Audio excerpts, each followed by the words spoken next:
the station covering all of the DMV. This is DC News Now. I just want justice for my son. How you say the police department's supposed to serve and protect when they killing us? Tonight on DC News Now at 5, the mother of Delano Martin speaking publicly for the first time after her son was shot and killed by Park police, what she's demanding tonight. And a Frederick County, Maryland sheriff indicted on planning to acquire machine guns illegally. What charges he's facing tonight.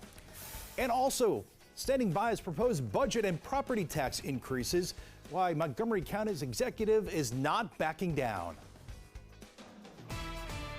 I'm visiting DC this week, and it's great weather. I mean, it's the best weather you could ask for to visit the city.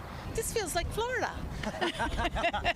I love this weather. It's perfect to be in DC in 80 degrees, right on the water. It's perfect.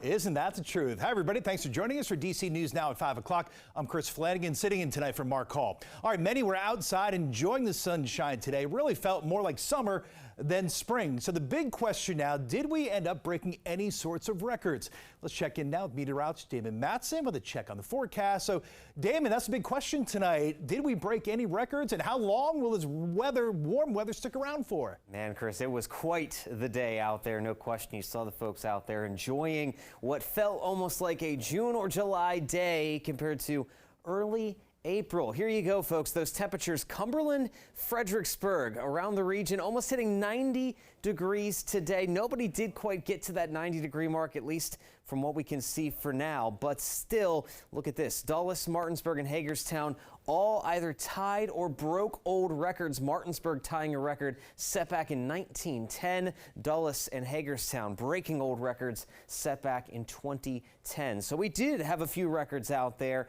but nothing in DC, at least with those record-breaking temps. But here you go. Those current readings, well, if this is true right here, DC likely just tied a record as well at 86 degrees. So we'll keep an eye out for that official report, but still upper 80s, Cumberland, Frederick, down toward parts of Northern Virginia. It is still very, very warm. And you may have noticed, too, the other reason why it's feeling like summer, it's also muggy a bit. Dew points, they've been hanging around the low to mid 60s. And look at this, folks. We continue to hold on to that exact same summer-like feel for the next several hours, hardly cooling off, just down barely below the 80-degree mark by 8 o'clock. Now, you will start to notice clouds on the increase. We don't have much to worry about outside of a few storms in the mountains this evening, but tomorrow, that's a whole different story. When are we talking about? Some thunderstorms, a few that could potentially turn severe,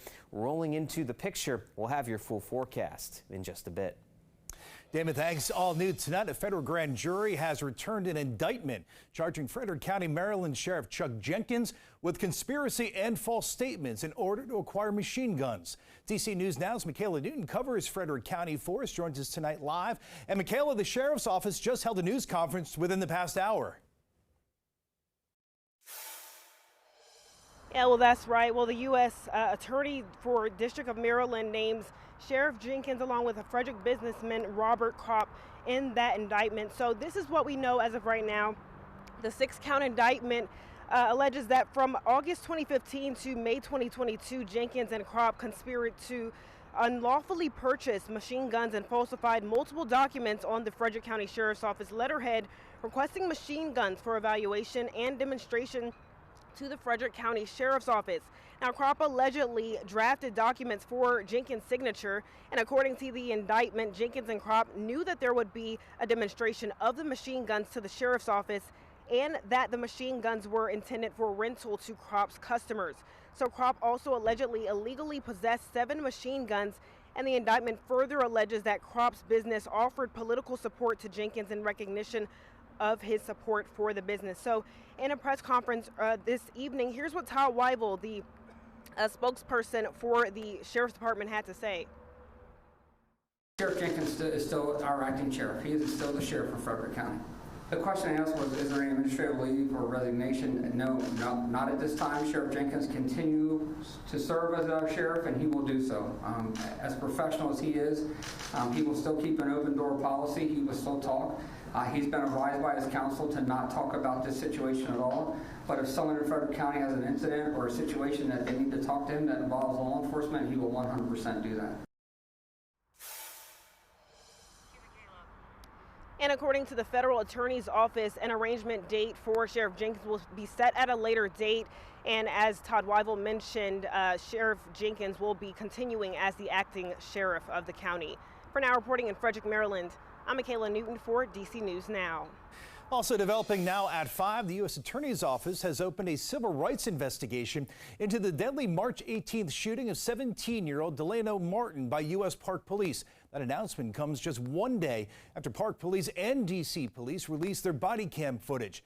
Today, Martin's family spoke for the first time publicly since those videos were released.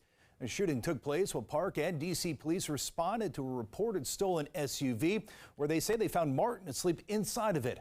Our Dave Laval has followed the story since it happened. He joins us now live from Park Police headquarters. And Dave, the Martin family, understandably, in a lot of pain tonight. It definitely was, Chris, a very much emotional at times. And even as the family watched the videos, they say there are still several unanswered questions. Primarily, why did U.S. Park Police shoot and kill Delano Martin? My son should still be here. Tara Martin, at times overcome with grief, spoke publicly for the first time Wednesday since she and her family watched the videos of her son's death. An unidentified U.S. Park Police officer shot 17-year-old Delano Martin moments later as the teen drove off with the officer while he dragged another one. Park Police and D.C. Police released body cam footage of the March 18th incident Tuesday. I'm lost. My kids got to adore seeing their brother murdered all over national TV. Park Police said they found Martin asleep inside an SUV along Baker Street. It had been reported stolen. The ignition, according to D.C. Police, had been removed. They asked Park Police for help. Time and time again, I sit and I try to get my head wrapped around this, and I can't. I don't sleep, I don't eat. The pursuit ended a few blocks away as Martin crashed the SUV into a house along 36th Street Northeast. Delano did not have to die. Andrew Clark is the family's attorney. When he took that action, he did not care what happened to Delano. By any means necessary, he was going to try to get him out of that vehicle, even if that meant taking his life. Park Police have not commented on the shooting. However, the head of the officers' union defended the action. As he stated, officers found a gun in an SUV that had been reported stolen. This pain hurts so bad.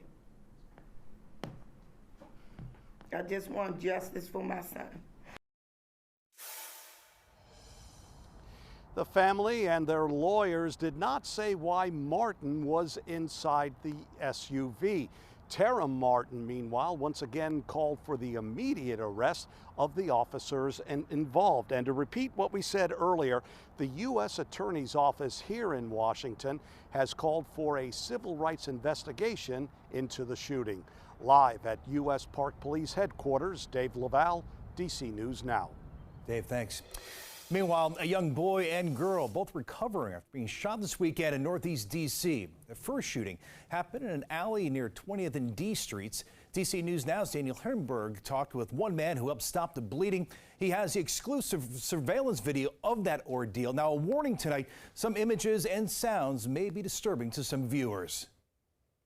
That girl was found in the alley behind me. Luckily, a neighbor who's in the Air Force knew how to treat a gunshot wound. At 8:59 Saturday night, a group of 8 kids are seen walking down an alley off of 20th Street near D Street Northeast. All of a sudden, they run away, and one of the girls gets shot. We've paused the video right before that happens. All the shells were right here in the street, so I can only imagine it was like it was a drive-by situation. In this video, 2 gunmen are seen. One appears to get out of the car and shoot 7 rounds, while someone behind him appears to shoot another 2. 4 minutes later, Air Force Major Kenneth Bell ran to help after hearing the shots and screams. He says the 12-year-old girl was shot in the stomach once. Put her in the rescue position, started started putting pressure on the wound and, just try to keep talking to her. Turns out she was 12 years old. One neighbor's camera captured the sound of 15 total gunshots within 6 seconds.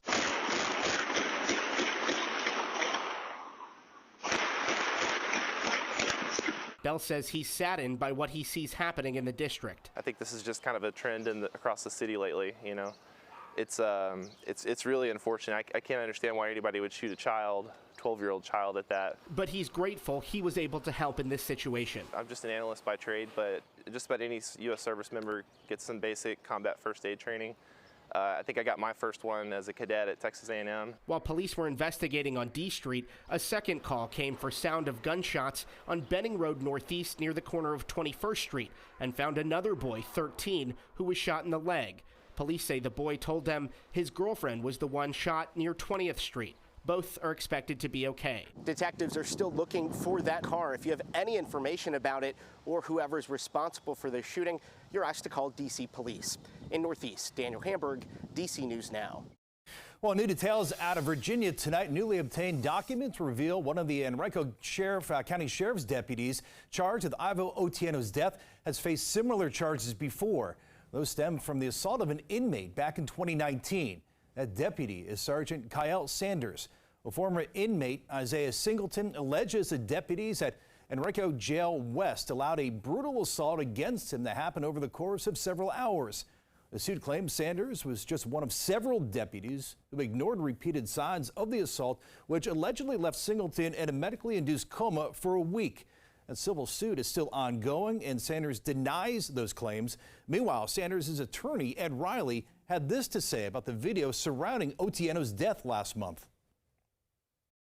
When you really appreciate that, well, you're truly missing something, you kind of take sound for granted in those types of situations. So without it, it's hard to understand exactly whose role is what and why, and exactly what is going on. I mean, your eyes may show one thing, but that doesn't necessarily mean that's exactly what's happened. Well, that attorney, Ed Riley, also says that recently released video of Otieno's final moments in the custody of deputies lacks context because it has no sound. The Commonwealth's attorney has maintained that the video shows a clear intent to harm.